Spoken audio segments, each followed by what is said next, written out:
بسم الله الرحمن الرحيم قل إن كنتم تحبون الله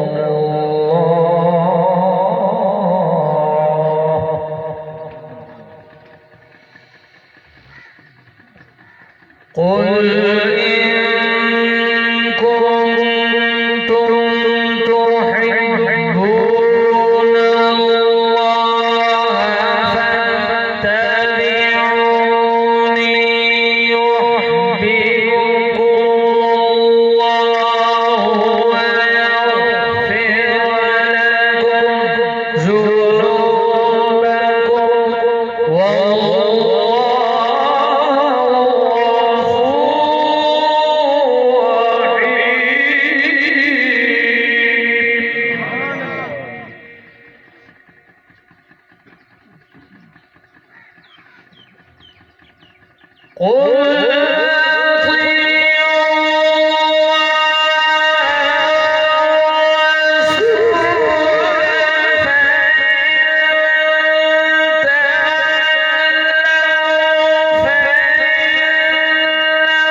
وقال النبي صلى الله تعالى عليه وسلم لا